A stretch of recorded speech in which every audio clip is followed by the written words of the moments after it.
देखिए, एक बहुत ही शानदार और स्वर्णिम सफ़र रहा है हिमाचल पथ परिवहन निगम का, HRTC। और 50 साल का सफ़र HRTC ने किया है और सिर्फ सरकार को नहीं, अपितु हिमाचल के लोगों को भी इस पे जो है गर्व होना चाहिए। गौरव का विषय है कि ये HRTC ही है जो कि हिमाचल प्रदेश के लोगों को उनके गंतव्य स्थलों पे छोड़ती है। दूर दराज, दुर्गम और कबायली इलाकों तक HRTC की रीच है। और HRTC को सिर्फ यही नहीं है कि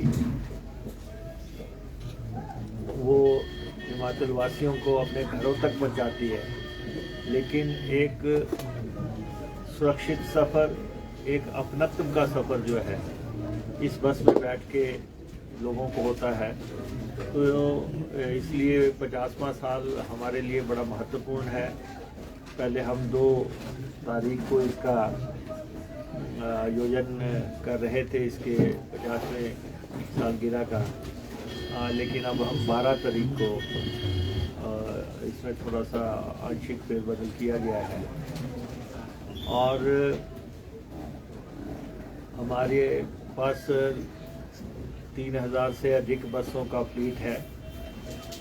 और हिमाचल प्रदेश में क्योंकि ना तो एयर ट्रैवल है बहुत बड़े पैमाने पे, ना ही रेल ट्रैवल है, इसलिए सबसे महत्वपूर्ण हो जाता है HRTC का सफ़र।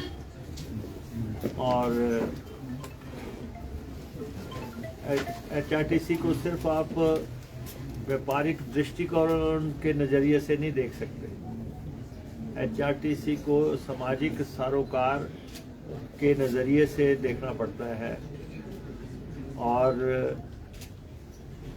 ठीक है, HRTC की जहाँ पे प्रशंसा होती है, हम तो यही कहेंगे कि हिमाचल के लोगों को कि HRTC की आप इस बात के लिए प्रशंसा करें कि वो उन्होंने आपके साथ निभाई है और इतना लंबा सफ़र निभाया है।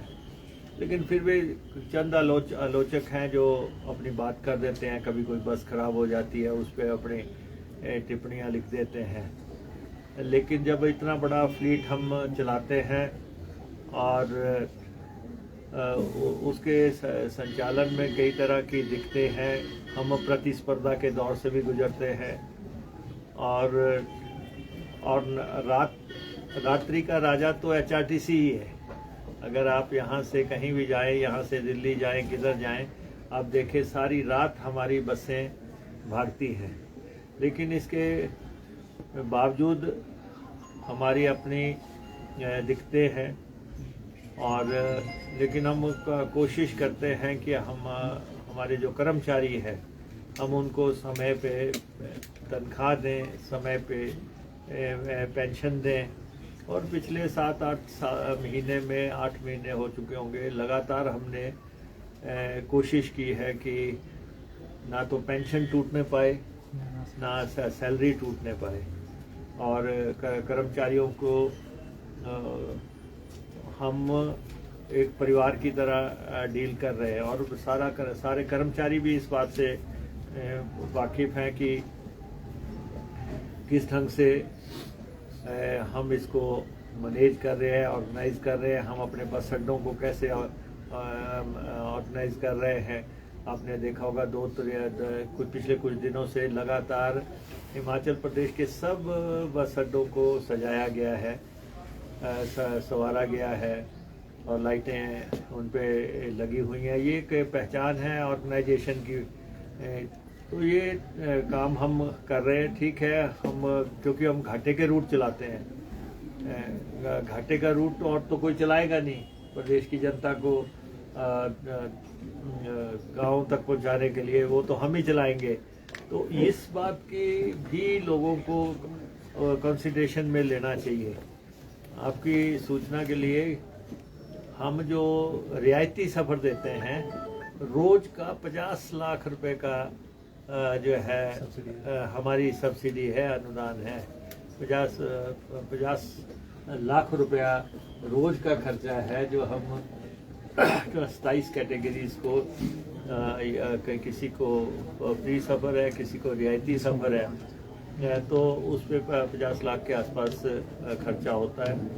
और हम सरकार के भी आभारी हैं, सरकार हमें अनुदान देती है और सरकारी अनुदान के बगैर इसको रन करना अभी तक संभव नहीं है। आने वाले समय में क्या परिस्थितियाँ बनती है, लेकिन अभी तक हमारा सरकार से हमेशा से आग्रह रहता है कि 60 से 65 करोड़ रुपया प्रति मंथ जो है आप हमें मुहैया करवाएं।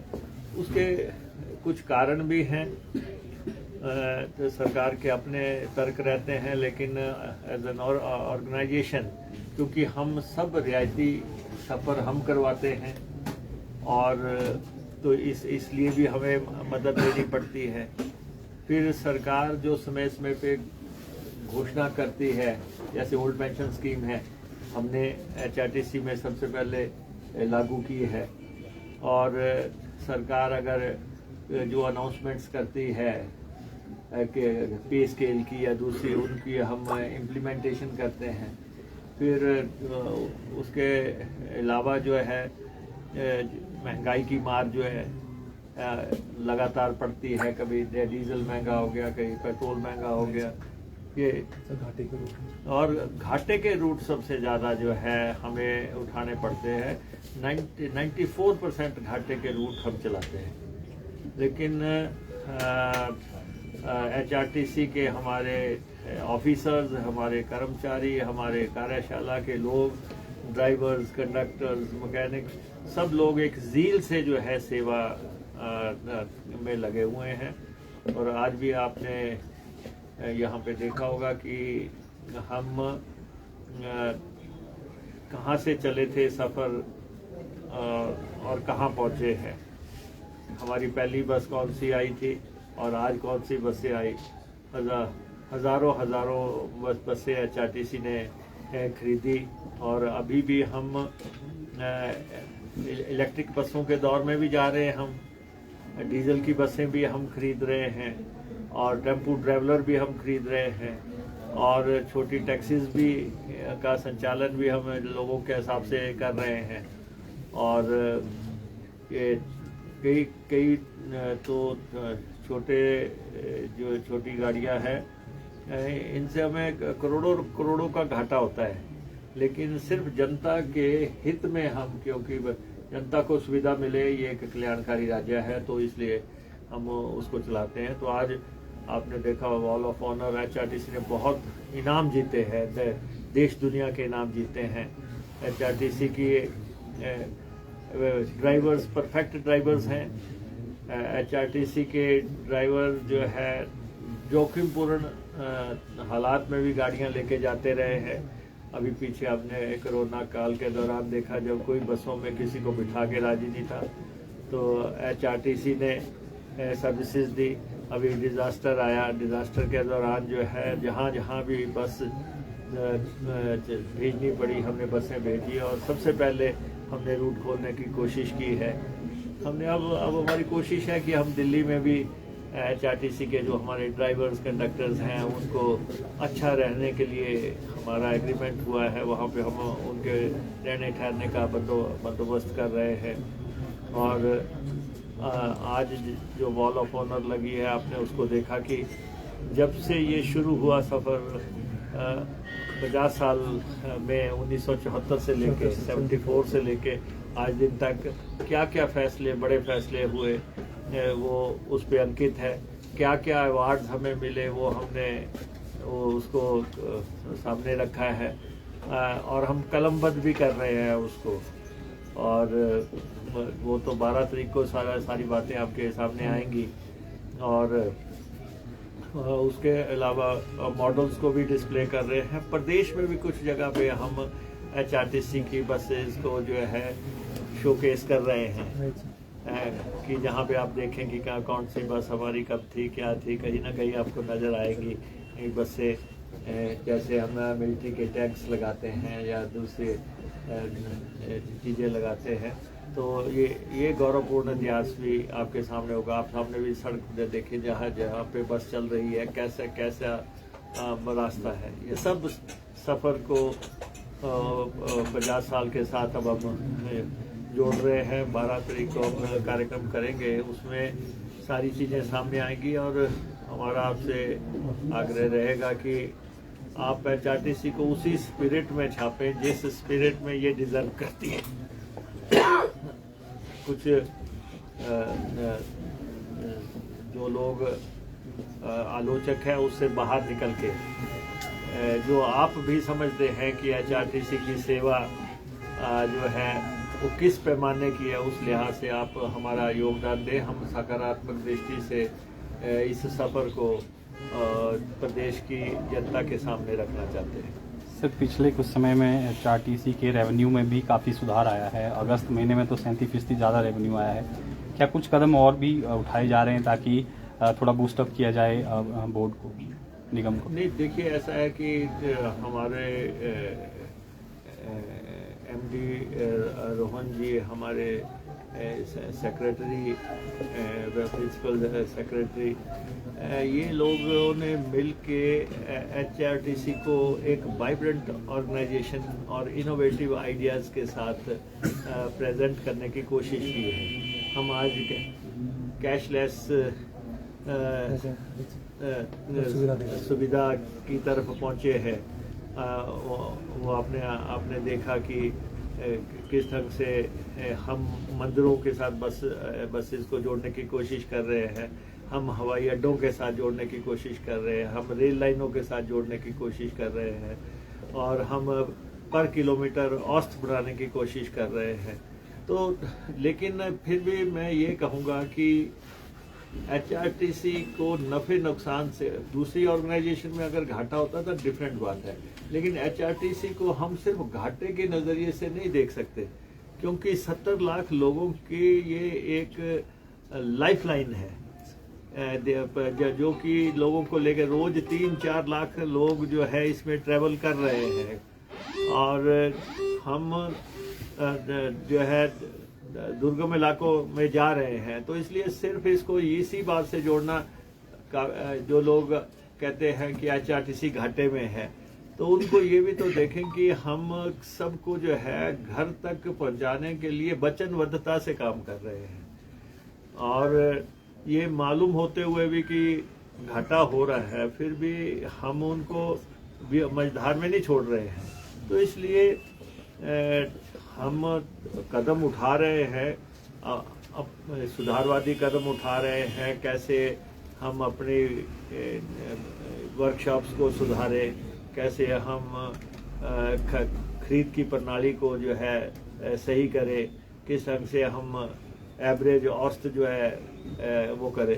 अभी हम लगभग 125 करोड़ रुपए के आसपास की राशि जो है अपनी कार्यशाला, अपने जो है दूसरे स्थानों पे, इलेक्ट्रिक चार्जिंग स्टेशंस पे, इन सब चीज़ों पे लगा रहे हैं। एक बहुत बड़ी राशि जो है, हम अच्छी वर्कशॉप होंगी। अभी हमारा कुछ अड्डे आप देख रहे हैं बन के तैयार हो गया है, ढली का बस अड्डा बन के हमारा तैयार हो गया। ऐसे बहुत बस अड्डे हैं, ठियोग का बस अड्डा बन के तैयार हो गया है। तो हम कोशिश कर रहे हैं कि हमारी बसें रात्रि के समय जो है अपने बस अड्डों में प्रवेश करें और वहाँ पे रखी जा सके, आइसोलेशन में ना रहें। तो सारी कोशिशें हैं, लेकिन फिर भी जो आपका सवाल है कि ये घाटा का जो आप मसला है, घाटे तो का मुख्य कारण ही 3 मुख्य कारण है। एक कारण है रियायती सफ़र है, वो 50 लाख रोज़ाना का है, और दूसरा घाटे के रूट है, और तीसरा कारण जो है कि हमारी सैलरीज और हमारी पेंशन्स और हमारे भत्ते सब कुछ जो है सरकार के साथ जुड़े हुए हैं। हम प्राइवेट ट्रांसपोर्टर्स के साथ उसमें compete नहीं कर रहे हैं, तो हम जो है एक्चुअल बनता है उनका। तो इसलिए इसकी स्पिरिट यही है कि हम लोगों को उनके घर आंगन तक पहुंचा रहे हैं। सर, कुछ घाटे के रूट्स बेरोजगार युवाओं को देने को लेकर भी कोई चर्चा ऐसी चल रही है? देखिए, ऐसा तो हो नहीं सकता है कि बेरोजगार युवाओं को हम घाटे में धकेल दें। ऐसा नहीं है। ऐसा जरूर है कि एचआरटीसी को अपना फ्लीट स्ट्रेंथ कितनी रखनी चाहिए। एचआरटीसी जब तक 1800 से 2000 की फ्लीट में रही तब तक बेहतर संचालन था, लेकिन जब से एचआरटीसी को 3000-3200 तक पहुंचाया गया तो उसमें क्योंकि केंद्र से बसें आई थी और वो उन बसेस में सीटें कम थी और उन बसेस की सस्पेंशन कम थी, नीचे जो है फ्लोर जो है बिल्कुल साथ ही था, लेकिन वो बसें आई और हालात ये था कि कोई भी डिपो इन बसों को लेने को तैयार नहीं था। अभी भी ये है कि क्योंकि पहाड़ी इलाकों में तो उनको चलाना ही मुश्किल था और जो है कुछ एरियाज में उनको चलाया, नालागढ़ में चलाया, ऊना में चलाया, ऐसे स्थानों पे चलाया जिन डिपो में हम जोर जबरदस्ती कर सकते थे, वो वहाँ पे भेजी गई बसें। लेकिन लोग जो हैं आज की डेट में जो है कि 37 सीटर 42 सीटर इन बसेस को प्रेफर करते हैं। इलेक्ट्रिक बसेस में भी अब हम कोशिश कर रहे हैं कि उनमें सामान रखने का स्थान बढ़ाया जा सके। वो बसेस हम हिमाचल के नज़रिए से हम स्पेशल बसेस डिज़ाइन करवा रहे हैं जिसको आने में साल सवा साल का समय लग सकता है। और इलेक्ट्रिक बसेस की हमारी पहली खेप में 327 बसेस हमारी फर्स्ट खेप में आनी है, उसके टेंडर्स वगैरह हो गए हैं। वॉल्वो का हम सारा फ्लीट रिप्लेस कर रहे हैं, 24 की 24 बसें हमने ऑर्डर कर दिया, बदल रहे हैं हम, उसका पैसा इनके पास है। फिर हम छोटे जो रूट्स हैं जहाँ पे बड़ी बसें जा रही हैं उनकी जगह उनको हम टेम्पो ट्रैवलर से रिप्लेस कर रहे हैं। अभी 100 टेम्पो ट्रैवलर भी हम ले रहे हैं और भी हम टेम्पो ट्रैवलर लेने की सोच रहे हैं ट्राइबल इलाके के लिए, बहुत डिमांड है। तो डीलक्स बसें, सेमी डीलक्स बसें, वो बसें किस ढंग से हमने अपने फ्लीट में वो करना है। और आप आज भी देखो हमारी बस का मिनिमम किराया 5 रुपये है।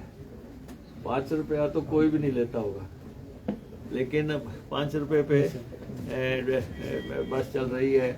तो आप अंदाज़ा लगा सकते हैं कि हम शुद्ध तौर पे जनता की सेवा के लिए ये सर्विस चला रही है सरकार भी और जो एचआरटीसी का जो कॉरपोरेशन भी है।